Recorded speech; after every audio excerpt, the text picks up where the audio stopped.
Ladies and gentlemen, thank you very much for joining me for the second presentation in How Dictators Win Power. There's a handout that was on the table out the front when we last met for the first session 2 weeks ago. And that handout, for those of you who might have missed it, was on the check-in table today. That just gives you an idea about the sources that I've consulted. Not all the sources, just a selection of them, and also a little bit about each session. So before we start into today's session, let's just do a quick recap, because I'd like to remind myself what we talked about a fortnight ago. One of the contributing factors to the rise of dictators we talked about was the economic, political and social environments. And a big impact on those things in Europe immediately after the First World War was what we called the Great Upheaval. The Great Upheaval was two momentous events: the First World War and the Russian Revolution. The war caused an unprecedented era of economic, political and social change, even in countries where there hadn't been fighting. When war ended in 1918, the world was a vastly different place to what it had been in 1914 when the war started. The conflict uprooted millions of young men, many peasants who were peasants or industrial workers, and thrust them into a horrendous conflict. They thought the war would be over by Christmas and they would return to their farms and factories and life would be what it was. Well, that didn't happen. The war lasted 4 years. And the fighting highlighted for many soldiers their powerless position. They had to obey orders that resulted in mass slaughter. Now today we're going to talk about the founder of fascism. We're going to talk about how he benefited from the Great Upheaval. Because many of the returned soldiers ended up supporting him. These soldiers who had fought in the war had given their life and limb for their country, including Italy. And when they returned to their geographical homes, they looked for a political home for their new thinking, a place where their voice would be heard. And a lot of what I talk about today, I invite you to draw parallels with what's happening in the United States today. So these young men who'd been to fight, who'd seen their friends slaughtered, and all for what?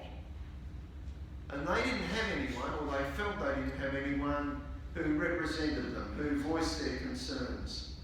Now in Italy, they found their political home in fascism, which brings us to the second strand of the Great Upheaval, which we talked about last week, which was the Russian Revolution. Now the Russian Revolution was waged by Bolsheviks in the name of communism. Communist organisations formed in Italy and other European countries after the war, and that scared the hell out of powerful elites who ran business, who ran the business of the economy and the business of government.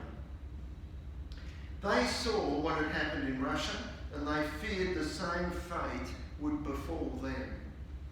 For them, fascism's vehement anti-communism was a big attraction, and that overrode any objections that they might have.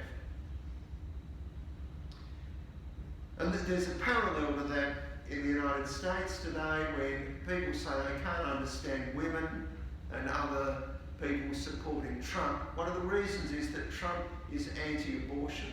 And because abortion became such a big issue, he was very pro-anti-abortion and that was enough for people to overlook his other egregious and horrendous behaviour. Well, it was the same in Italy. There were things that the ruling elites didn't like about fascists, but at least they were anti-communist, at least they thought they would be safe. Last time we met, we also talked about, I beg your pardon, just bear with me a moment.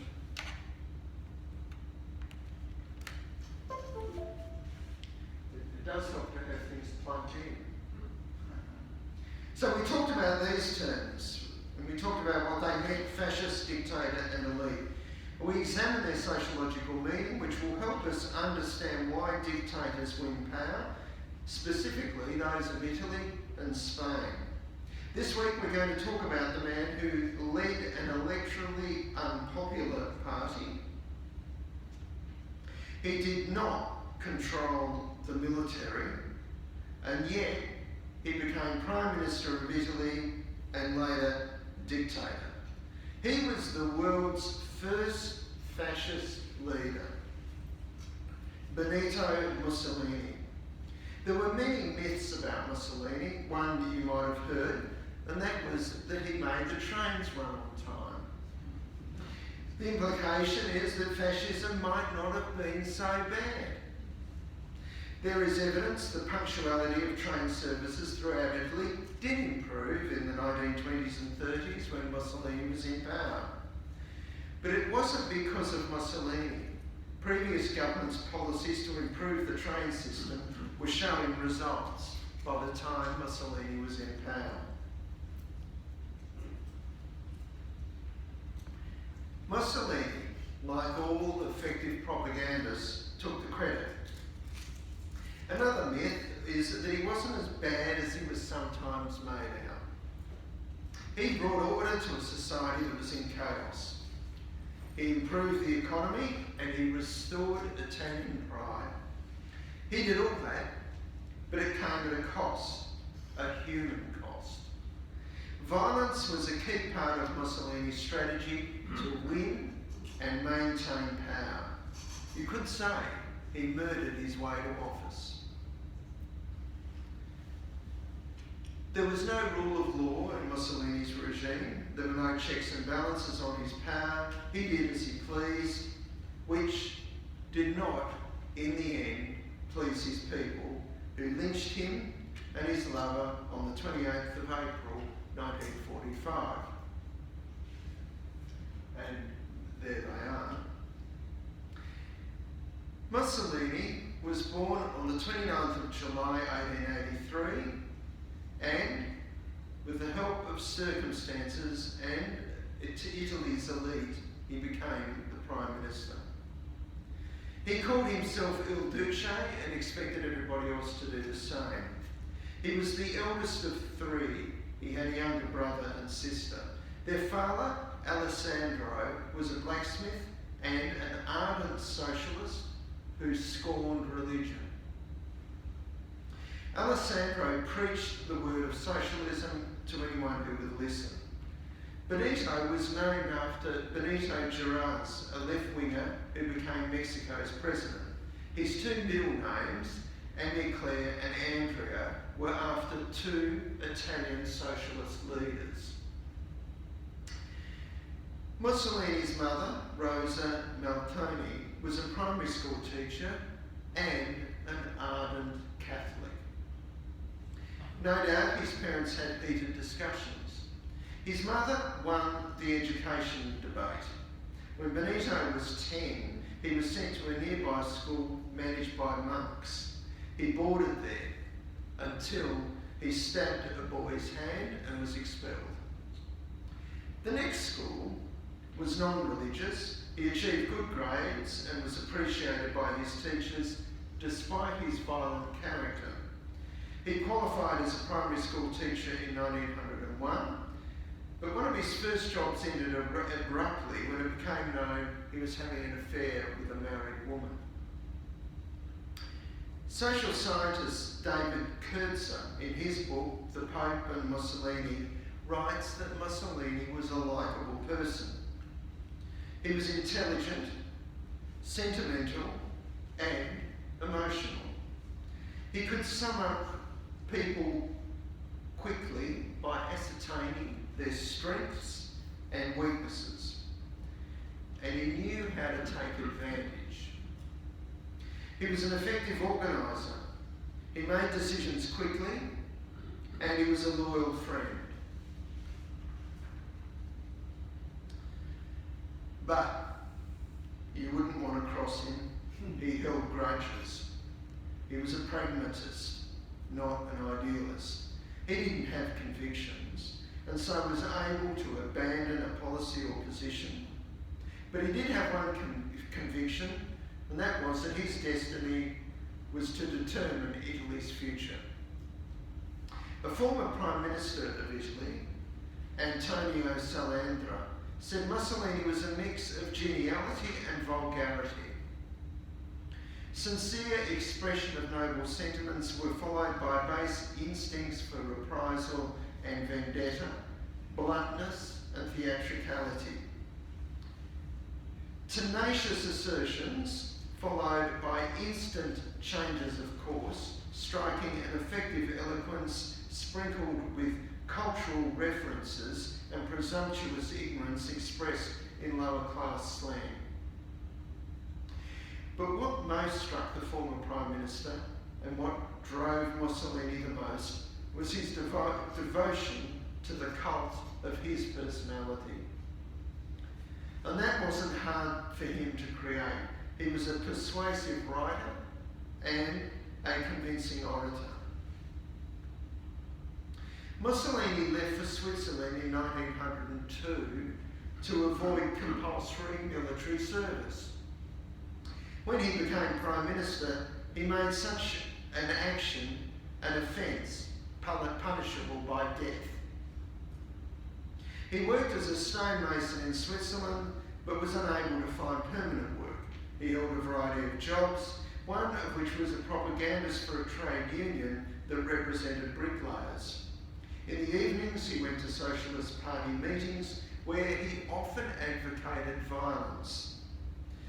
He urged a general strike to create change. He was arrested several times. Mussolini became involved with the socialist movement in Geneva. Here he read widely and considered himself an intellectual. He taught himself French and German and was a voracious reader of the pessimistic German philosopher Arthur Schopenhauer, the moral philosopher Immanuel Kant, and the sociologist and economist Karl Marx. His reading was wide but not deep, and he did not form a coherent political philosophy. Well known among socialists, he began writing and editing several socialist newspapers. By 1913, though, he was having doubts about Marx's ideas, and that is Schopenhauer, Kant and Marx. So these doubts ended up with Mussolini rejecting Marx's egalitarianism. Now, egalitarianism, as you know, is a central tenet of Marxism. But the complete break came when Mussolini supported Italy's involvement in the Great War, and he was expelled from the Socialist Party. So he didn't leave them, they left him. He became a revolutionary nationalist and was supported by other socialists, including French party members who sent him money. Mussolini set up a new political movement he called the Fascists. His abandonment of socialism is an example of his lack of conviction. He wasn't just a socialist supporter. Socialism was ingrained into him in his childhood. As a young man, he was an active party participant. Not only did he ditch left-wing ideology overnight, he denounced it, and the Socialist Party was declared an enemy. He fought in the Great War for 9 months and rose to the rank of corporal, the same rank as another fascist dictator, Adolf Hitler. Illness and wounds ended his military service. He returned to Italy, where he resumed the role he had before going to war, which was as a newspaper editor. By the end of the war, he had concluded socialism was a failed doctrine. It's a curious conclusion because there were few examples of the theory in practice. The British Secret Service, MI5, in 1917, gave the man who became Il Duce a job. MI5 paid him the extraordinary amount of £100 a week. £100 a week in today's Australian dollars is $13,400. And MI5 were paying him that per week. What might explain this extraordinary salary was Britain's fear, deep-rooted fear, of two things. First, Italy's reliability as a possible future war ally. And second, the possibility of the country's anti-war movement causing factory strikes and other mayhem that could give rise to communism. Mussolini's job was to keep anti-war protesters at home and to publish pro-war propaganda. In early 1918, Mussolini called for the emergence of a man ruthless and energetic enough to make a clean sweep to revive the Italian nation.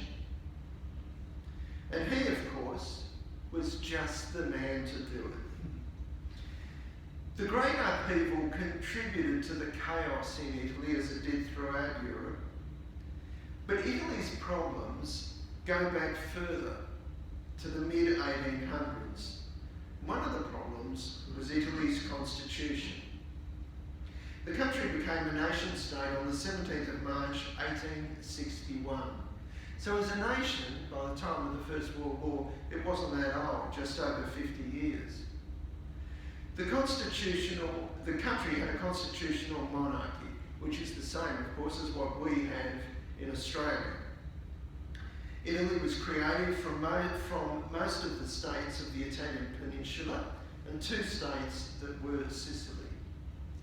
The Italian Parliament, like ours, had 2 chambers, the Chamber of Deputies, like our House of Representatives, and the Senate, like our Senate. The monarch appointed the government and the Prime Minister after elections. So far, so good. But unlike Britain and Australia, and the United States at the time, Britain did not have a strong government, and it did not have a strong parliament, and it did not have a strong monarch. The right to vote was restricted to upper-class men over 25 who paid a certain amount of tax. In 1881, that right was extended to middle class, the right to vote rather, was extended to middle class men, and the minimum age was lowered to 21. Universal male suffrage was introduced in 1918. Italian women did not get the vote until the 30th of January 1945. The restricted franchise resulted in parliamentarians being restricted to members of the industrial and landed elite. It was clear that Parliament did not represent the people, and the institution's reputation was damaged by the corruption of parliamentarians. The bribing of deputies and senators to change their vote, regardless of their party's position, was common.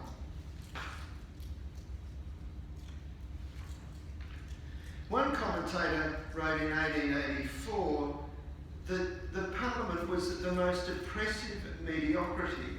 The Chamber of Deputies has become representative of a part of the country, while the majority of new forces emerging in the country, those who are able to command, is excluded from it.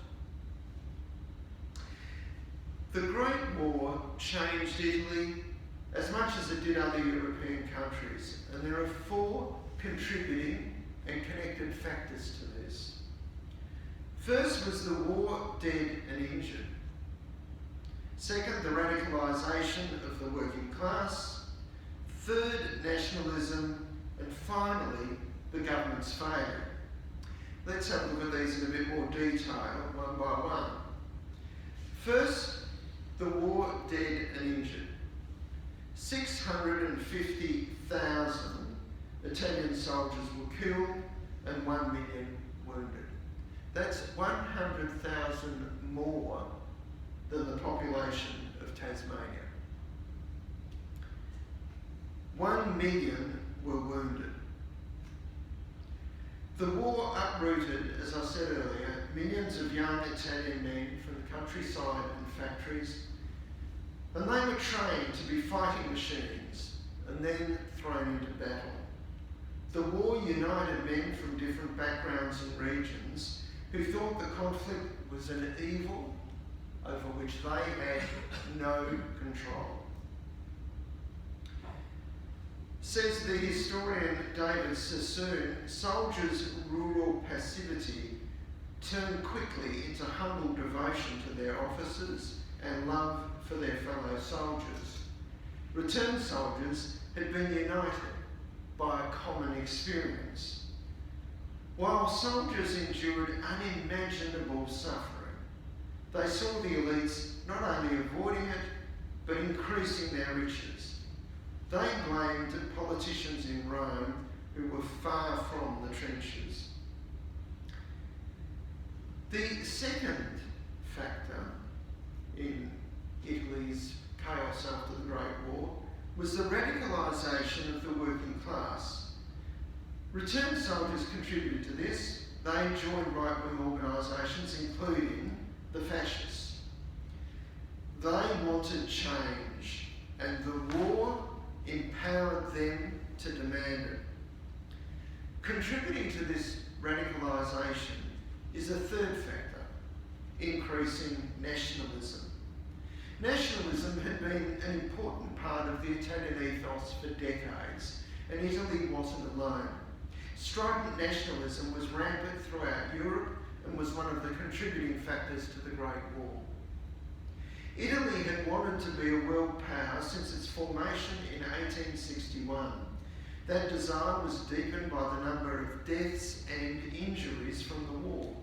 Italy felt it had made a significant contribution to the Allies' victory and should be recognised for it. Italy's leaders throughout thought their country was a world power and should be treated as an equal with Britain, France, and the United States.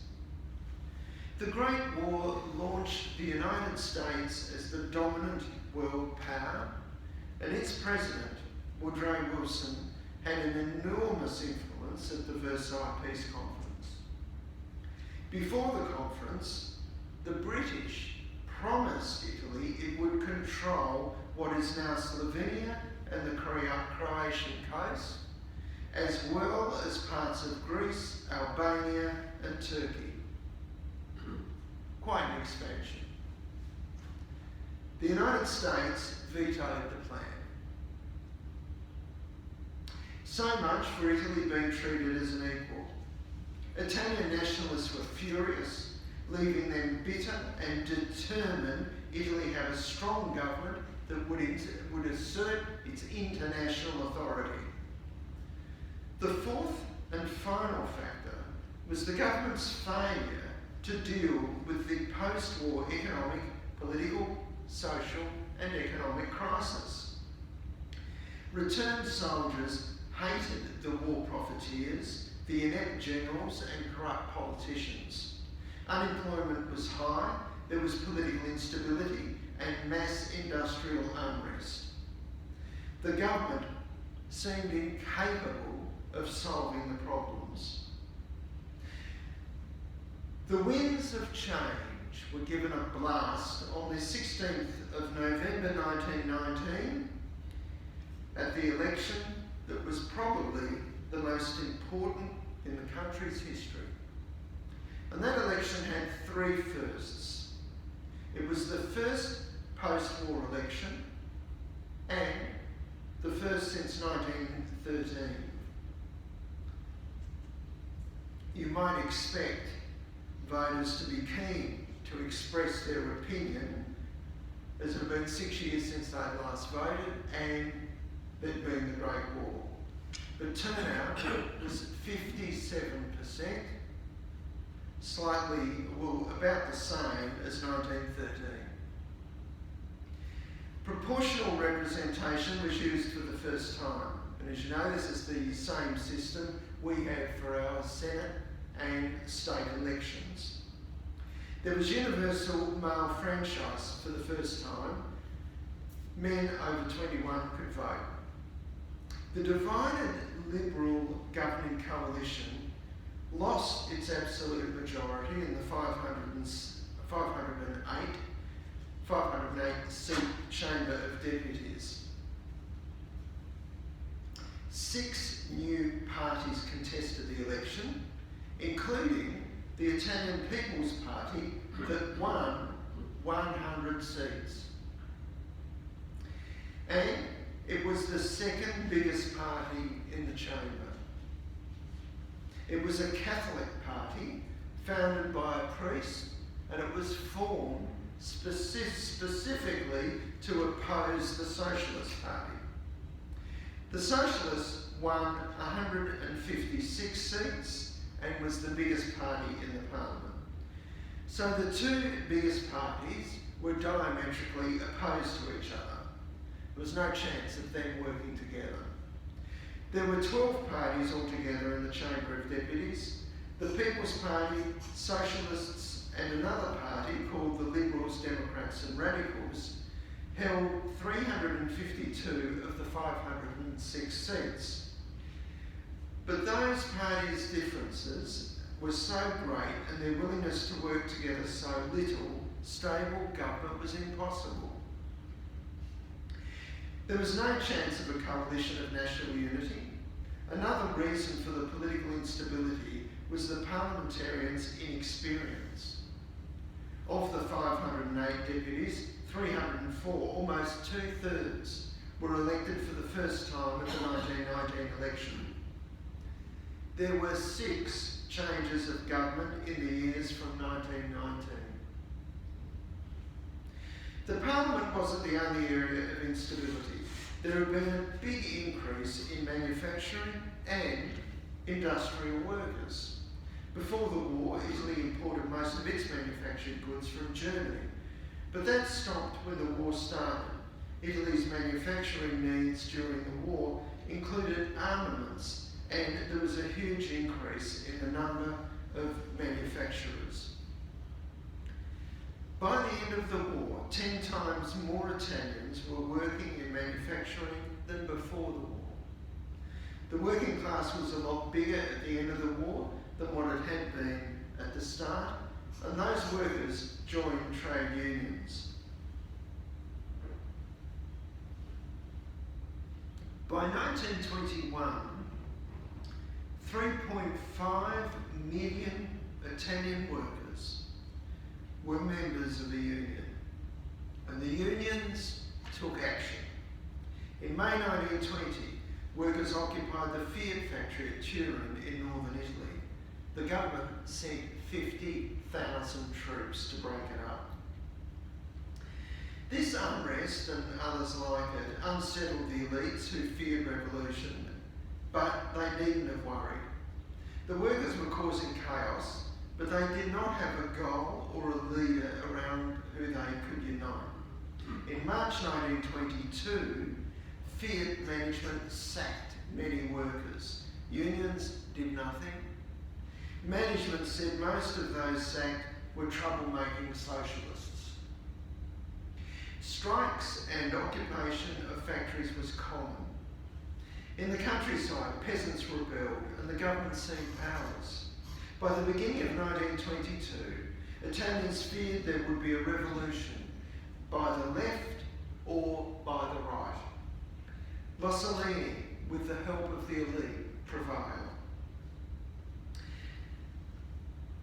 Benito Mussolini didn't invent fascism, but he did bring the ideology's numerous elements together. The black shirt uniform, the flags, symbols and ideological elements were there before Mussolini. The black shirt was the uniform of the Arditi, who were crack troops created in the summer of 1917. The word fascio had been used before Mussolini made it his own. Fascism evolved. In October 1914, left-wing trade unions who supported Italy fighting in the war founded the Fascist Revolution of International Action. In December 1917, more than 150 pro-conservative and socialist parliamentary deputies and 90 senators formed the Fascist Revolution of Industrial Action. Mussolini called a meeting in Milan on the 23rd of March 1919. Less than 200 people came to that meeting. And those that did included demobbed members of army commando units, artists, intellectuals, socialists and anarchists. The 200 attendees were not much, considering Mussolini was the editor of a newspaper, The People of Italy, which gave him a loud voice to promote the meeting. The movement's first public statement declared war against socialism because socialism opposed nationalism. When Mussolini said war, he wasn't speaking metaphorically. The fascists were quick to show what they meant. A month after the Milan meeting, a squad of 300 black shirts attacked a socialist trade union meeting in Milan. 3 people were killed and 37 seriously injured. The violent tactics of attacking socialist organisations, buildings and meetings were unleashed throughout the country, especially in central and northern Italy. In January 1922, Italians feared that revolution was not far away. A fascist operative involved in the violence wrote of 24 hours in July 1922, destroying and burning down offices and buildings belonging to socialists and communists. It was a terrible night. Our passage was marked by high columns of smoke, of fire and smoke. Our objective was to devalue the state, destroy the present regime and all its venerable institutions. The more actions are seen to be scandalous, the better.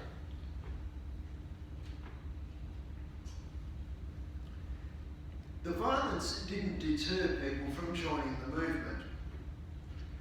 Fascist membership in March 1921 was 80,000. In June 1921, just 3 months later, it was 204,000. In May 1922, it was 322,000. Almost 2/3 of the party's support was in the country's north. Of the party's membership, 24% were rural workers, 15.5% were industrial workers, and 13% were students. Students, many of whom were young men, were attracted to the militaristic activities, macho solidarity and comradeship, and the potential for martyrdom. For those who had been to war, fascist activities, including violence, which was a key part of the party's strategy, was similar to war. The same risk, the same adrenaline rush, the same comradeship. For those who hadn't been to war, it was an opportunity to experience what it might have been like at a lot less risk. Mussolini wanted his party to be seen as more than a bunch of violent thugs. A breakthrough came in May 1921 when the Prime Minister, Giovanni Giolitti, made the biggest mistake of his life. He was a revered statesman who had been Prime Minister 5 times between 1892 and 1921. And he is the country's second longest serving Prime Minister. Mussolini was the longest serving. But during Giolitti's time in office from June 1920 to July 1921, he failed to curtail fascist violence. In May 1921, he invited the fascists to be part of his party's list for that month's election. Mussolini, of course, accepted because it gave him the legitimacy he wanted. Not only did Giolitti fail as Prime Minister to curtail fascist violence, he legitimised it. Here we have an example of the help elites gave Mussolini, intentional or not.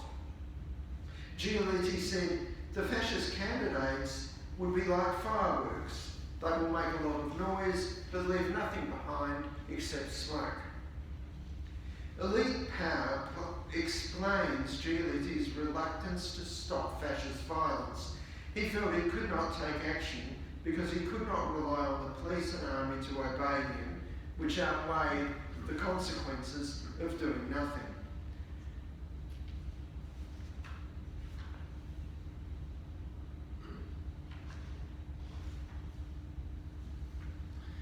Giolitti did not take the fascist threat seriously. He just thought fascist violence was another chapter in the age-old conflict between landowners and workers. Elites not taking fascists seriously is common. The German political elite underestimated Hitler. The United States Republican Party elite underestimated Trump. The fascists did look like a lot of noise and smoke after the 1921 election. They won only 2 seats. But that did nothing to stop their momentum. You would have heard of the saying about battles and wars. It doesn't matter if you lose a few battles if you win the war. Well, the fascists lost the 1921 election battle, but they won the war and the spoils of it, power. Mussolini was a shrewd politician, and he knew the time had come for his movement to become a political party, a tighter, more disciplined organisation seen to be ready for government. He said, "It is necessary to form a party well organised and disciplined so that it is able, when required, to transform itself into an army capable of using violence defensively or offensively. This party must have a mind that is a program. Theoretical and practical assumptions must be reviewed, amplified, and if necessary, abandoned."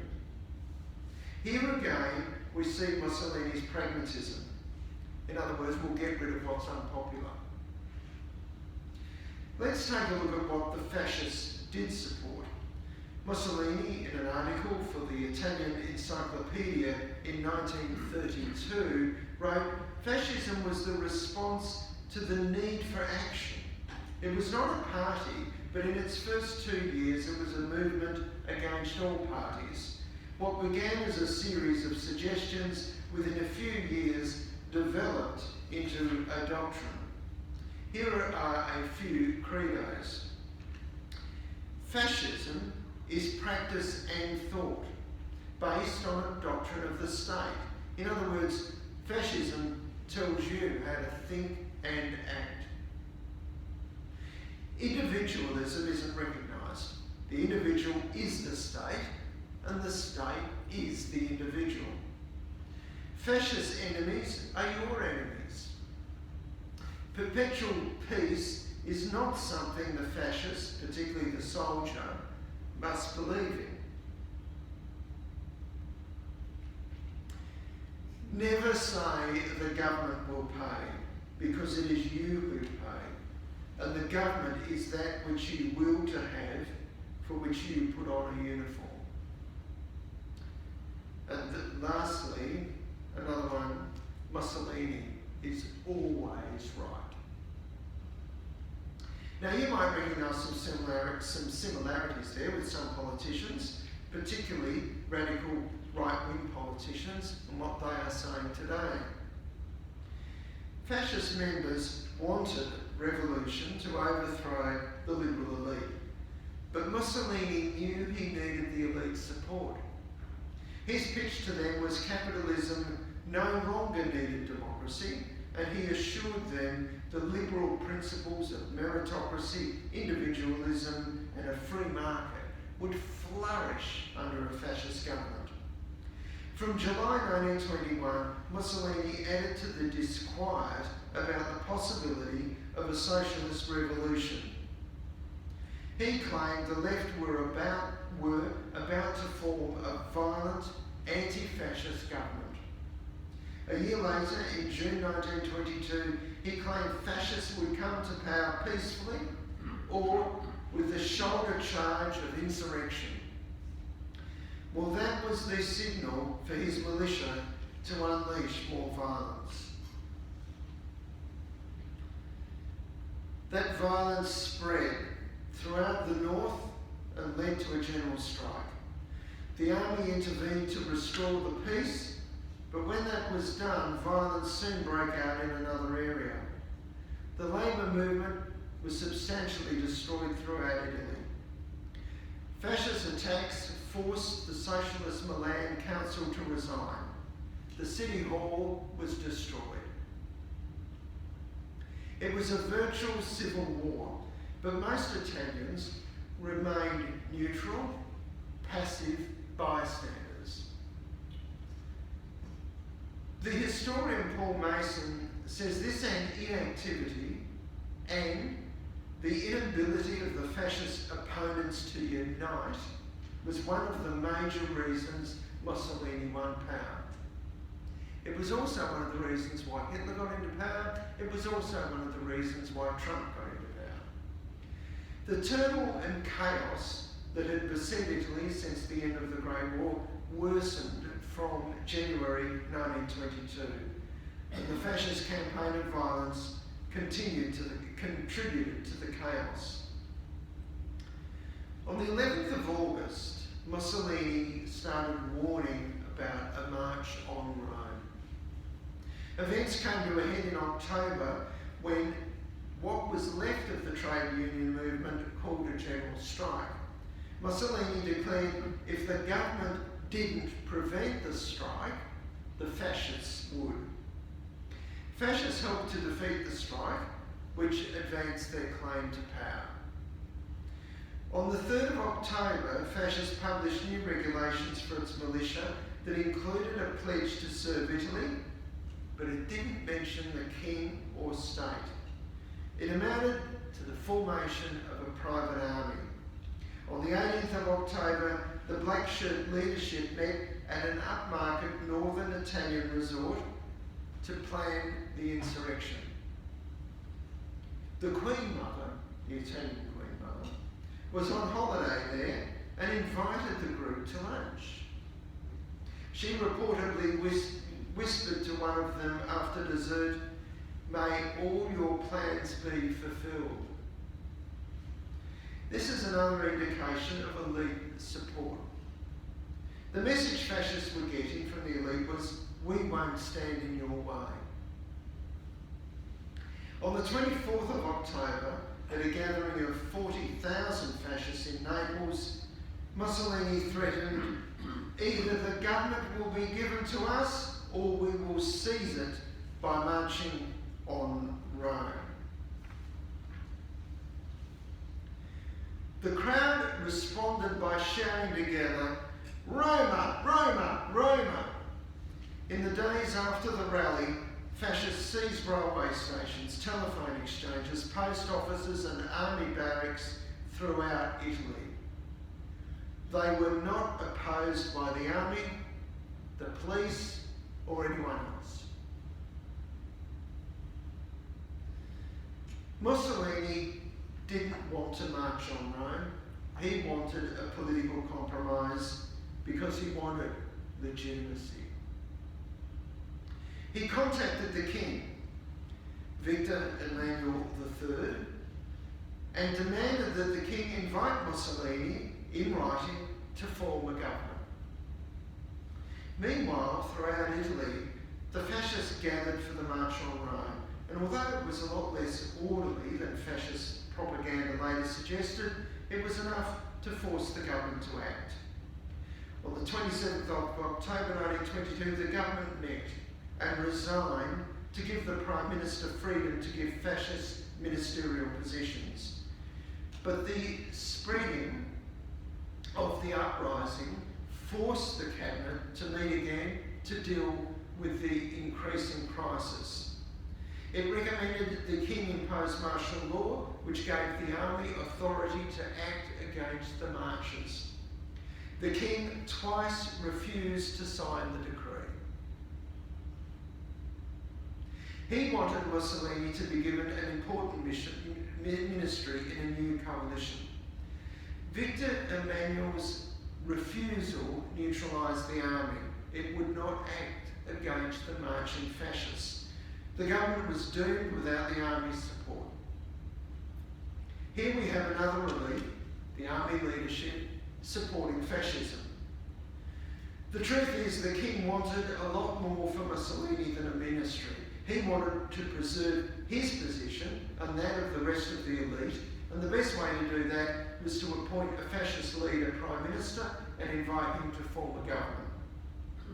On the 29th of October, the king sent a telegram to Mussolini inviting him to Rome.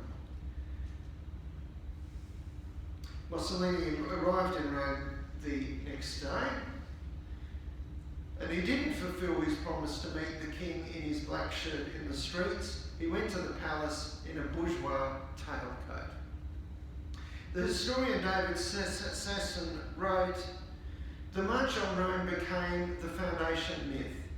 In truth, there had been little more than a paltry gathering of useful idiots, but in the telling and retelling of it, the March on Rome transformed into a revolutionary movement, the vanguard of patriotic Italians and all classes, concerned and dismayed by the corruption and decadence of the old liberal elite." Benito Mussolini won power not because of popular uprising backed by widespread support.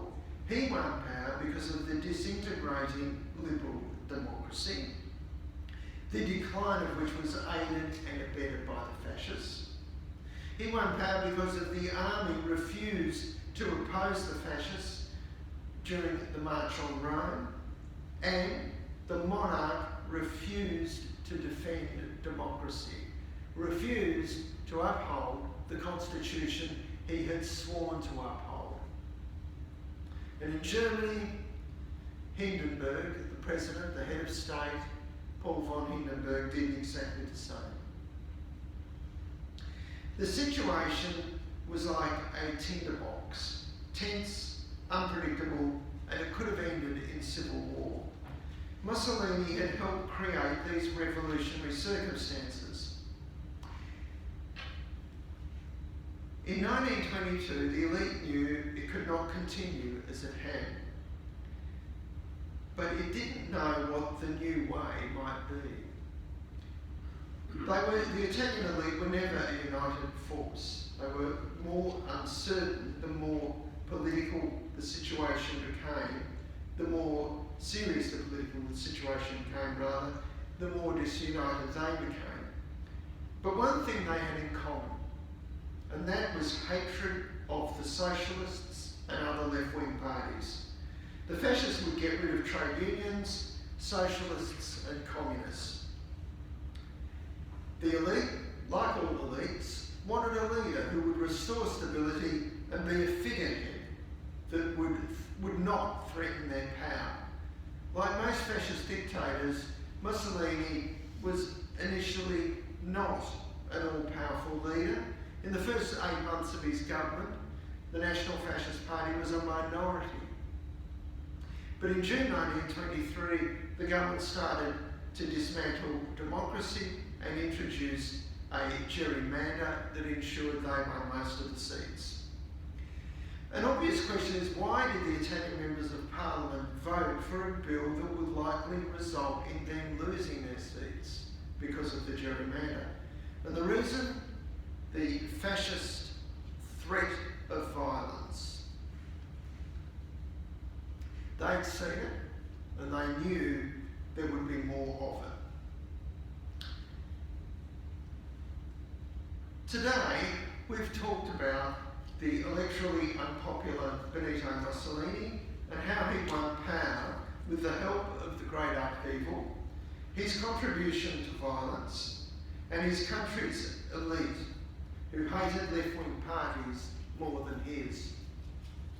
And he was helped by the army and opposition political parties who stood by and allowed him to overthrow democracy.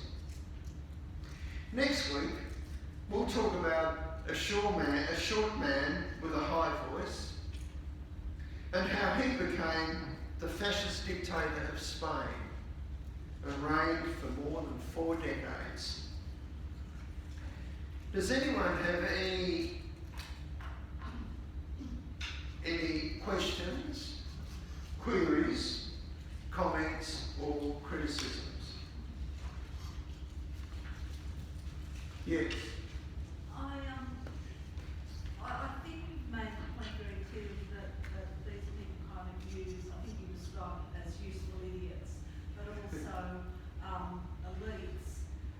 I'm curious about your opinion about what happened to these elites when Mussolini rose to power. Did he then turn on them as well, or did they not get their just rewards? Well, the question was, I mentioned that Mussolini came to power with the help of the elites, and how did he treat them after he was in power? And the answer is very well. He knew what side his bread was buttered, and he kept them on side. Now, his cronies, got key government positions and things, but he didn't do anything to upset the elite. And of course, preparing for war was good for the industrialists. He also struck an agreement with the Roman Catholic Church. So the Roman Catholic Church helped keep Mussolini in power as well. Anybody else? Yes? How long did MI5 continue to have Mussolini on their books? So the question was, how long did MI5 have Mussolini on their books? It wasn't that long. It wasn't that long. That was surprising. Anybody else? Yes. Did he have a good relationship with the Pope most of the time, or all the time? Yes. And did it fail somewhere along the way or not? Not really. He knew that Italy, being the Catholic country it was, that he needed to keep the church on side, and the church was quite powerful. And in 1929, he signed an agreement with the Pope that basically each side would keep to itself, and he allowed the church to do what it wanted, and the church supported him and let him do what he wanted. So, for instance, during the Second World War, the church turned a blind eye to Jews being rounded up and taken off to extermination camps. So he knew how to keep, he knew where power was, he knew who he had to keep on side, and he did well at doing that. Okay, well, thank you very much for coming. I hope that that's enlightened, informed, and even entertained And I hope to see you next week. Thank you.